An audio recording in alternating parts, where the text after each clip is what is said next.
Muitos pensam que conflitos armados se decidem apenas no campo de batalha.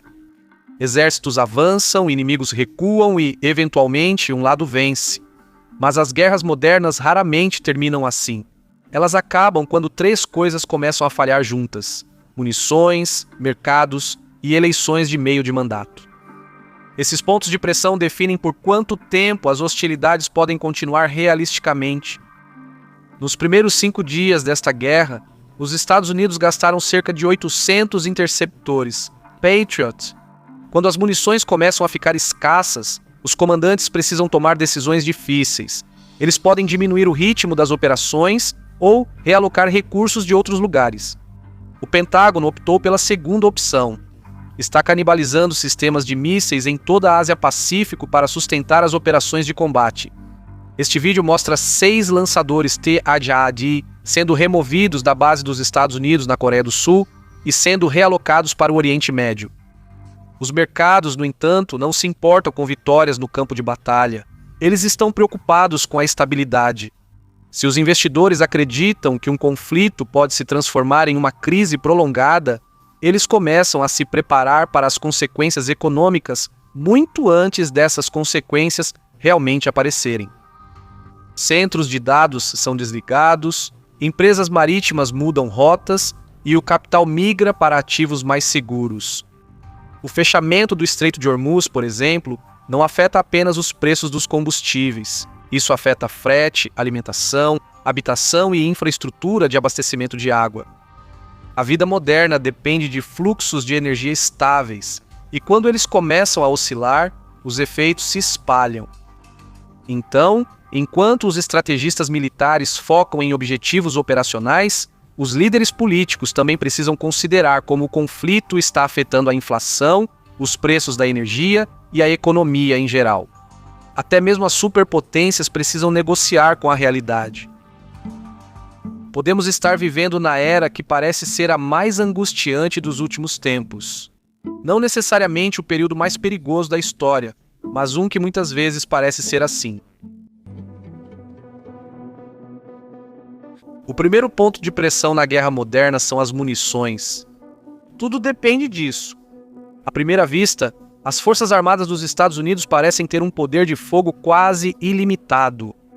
Mísseis de precisão atingem alvos a centenas de quilômetros, satélites rastreiam movimentos em tempo real e sistemas de defesa aérea interceptam foguetes em voo. Parece até que forças armadas avançadas podem simplesmente continuar lutando pelo tempo que quiserem. Mas existe uma realidade silenciosa por trás de tudo isso. Armas modernas são extraordinariamente difíceis de produzir.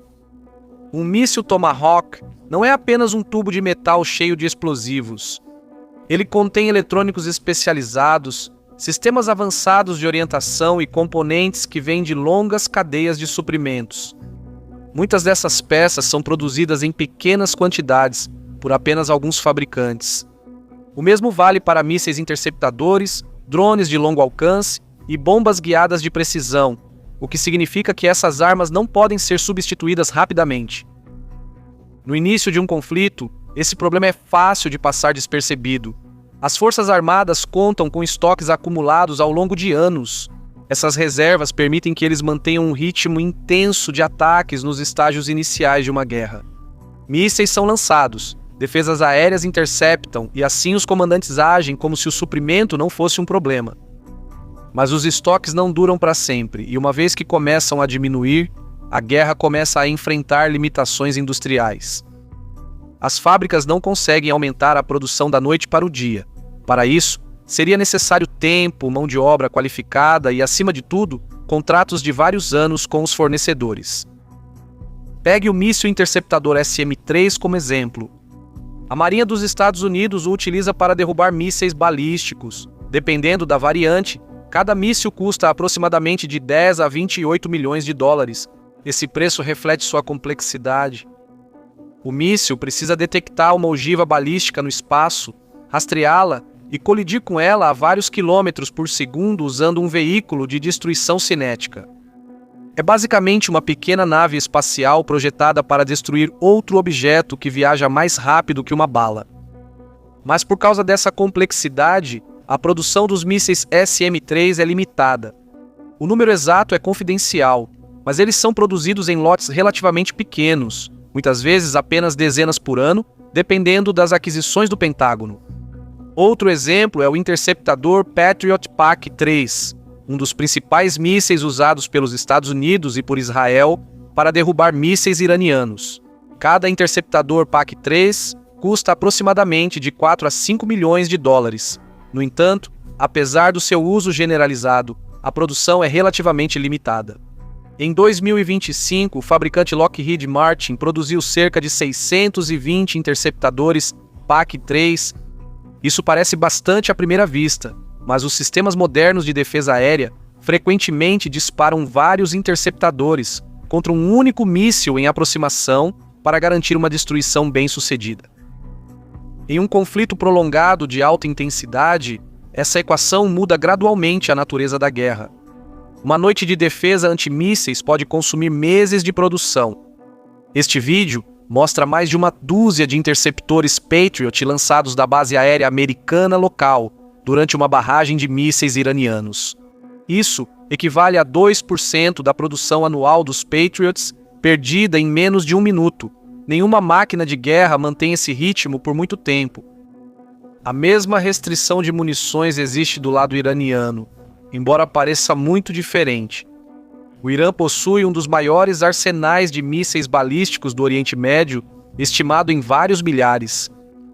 Mas apenas os mísseis não determinam quanta potência de fogo um país pode levar para o campo de batalha. Eles também precisam de lançadores. Esses veículos lançadores precisam sempre se mover, se esconder e se reposicionar. No momento em que um míssil é lançado, sensores e satélites geralmente conseguem rastrear o lançamento até sua origem, tornando o próprio veículo um alvo principal.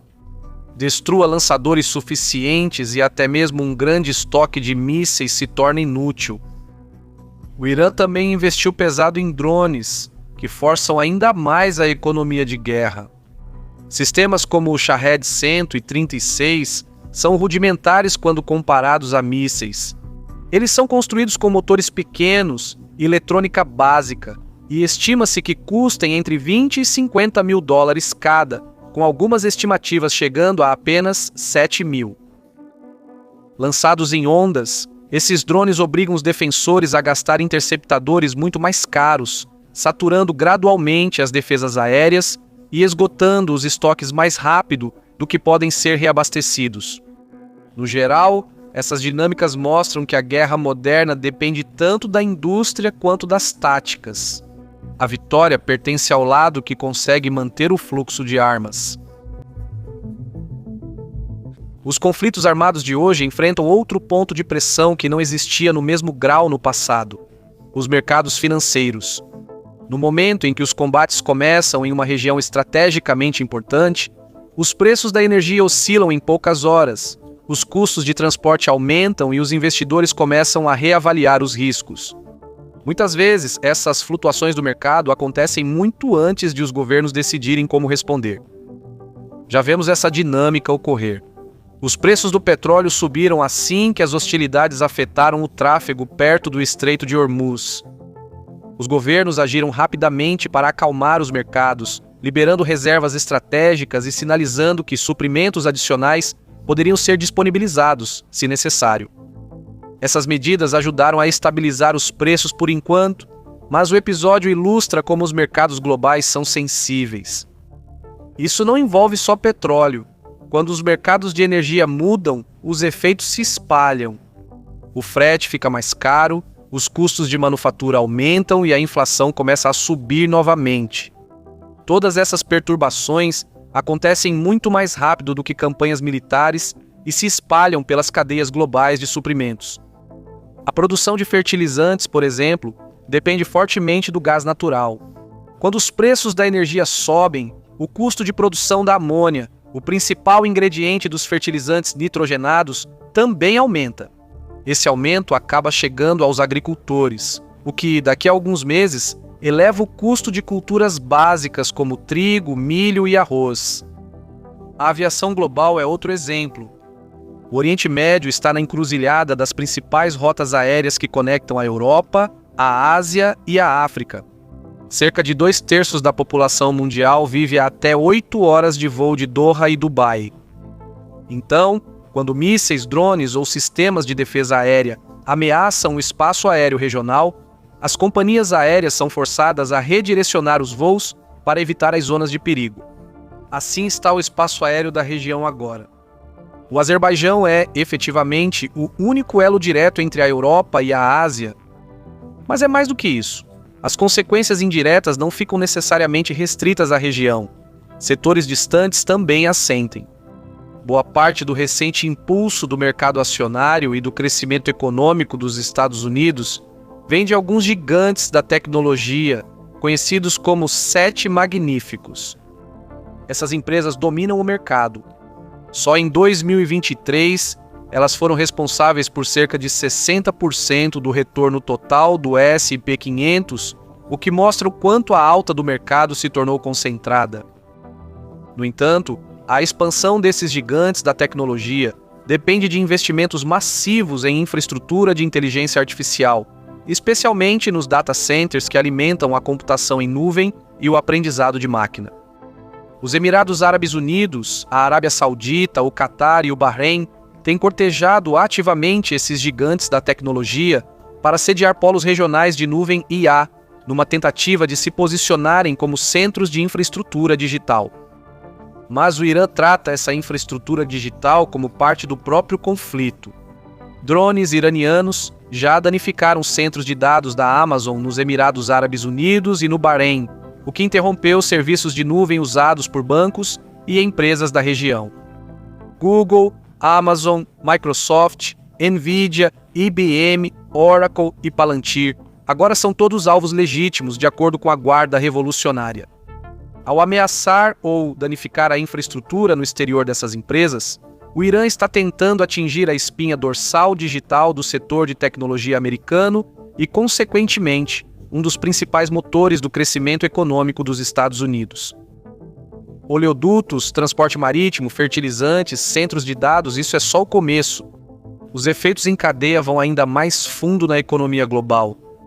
A produção petroquímica depende fortemente de matérias-primas de petróleo e gás. As cadeias de suprimentos de semicondutores dependem de rotas de transporte previsíveis e materiais industriais especializados. Os fundos soberanos do Golfo administram trilhões de dólares em ativos ao redor do mundo. Então, qualquer instabilidade que os force a mover seu capital pode repercutir nos mercados financeiros. Juntos, esses exemplos revelam quantos sistemas críticos sustentam a economia global. Um conflito prolongado com o Irã vai influenciar preços, cadeias de suprimentos e o crescimento em todo o planeta. E à medida que essas perturbações aumentam, a Casa Branca vai ceder gradualmente aos investidores e aos mercados. A política é o terceiro e último ponto de pressão. É menos visível do que armas ou mercados, mas tão poderosa quanto. Enquanto campanhas militares podem durar anos, as eleições chegam no prazo, e esse descompasso acaba gerando pressão. No início de um conflito, os líderes políticos geralmente contam com amplo apoio popular. Os governos têm margem para agir, e as operações militares avançam com relativamente pouca resistência interna. Mas essa unidade raramente dura para sempre. À medida que as hostilidades se prolongam, começam a surgir perguntas. Quais são os objetivos? Por quanto tempo isso vai continuar? Quais são os custos? Essas perguntas ficam mais fortes quando a guerra começa a afetar o dia a dia, seja pelo aumento do preço dos combustíveis, pela inflação mais alta ou pelo fluxo constante de baixas. Nos Estados Unidos, o próximo ciclo político está sempre em contagem regressiva. A cada 2 anos, os americanos elegem um novo Congresso. O próximo está marcado para novembro de 2026. Nessa eleição, todos os 435 assentos da Câmara dos Representantes e cerca de 1/3 das cadeiras no Senado estarão em disputa. Essas eleições de meio de mandato muitas vezes se tornam um referendo sobre as políticas do presidente em exercício, especialmente durante períodos de estresse econômico ou conflito militar. Uma guerra que se prolonga demais pode rapidamente se tornar um problema político, mesmo que os combates em si permaneçam distantes. Parlamentares, especialmente aqueles de distritos e estados decisivos, geralmente são os primeiros a se distanciar de políticas impopulares. Não necessariamente porque a guerra foi perdida, mas porque o ambiente político interno já não consegue mais sustentá-la. Para um presidente, isso cria um dilema. Exércitos podem lutar enquanto seus suprimentos durarem, economias podem absorver choques por um tempo, mas a legitimidade política precisa ser renovada nas urnas. Então, se a guerra com o Irã se arrastar o suficiente para coincidir com as eleições de meio de mandato, a pressão não virá apenas do campo de batalha ou dos mercados, mas também do Capitólio. Munições, mercados e eleições de meio de mandato analisados juntos definirão o desfecho deste conflito. Cada um desses pontos de pressão pode influenciar decisões políticas. O Irã entende essa dinâmica e a utiliza a seu favor. Os ataques a petroleiros e centros de dados visam sobrecarregar as cadeias de suprimento de mísseis, desestabilizar mercados globais e aguardar maior pressão política em Washington. À medida que esses pontos de pressão convergem, começarão a reduzir o espaço de manobra de Trump. Em pouco tempo, a vitória total é transformada em um resultado aceitável. Essa seria a troca. Há um certo senso de ironia em tudo isso. A guerra que deveria enfraquecer o Irã pode, na verdade, deixar o país com um Khamenei 30 anos mais jovem. Eu sou Shervan do Caspian Report. Se você gosta desses vídeos, considere apoiar o canal no Patreon e clique no ícone do sino para não perder o próximo. Obrigado pelo seu tempo e Saol.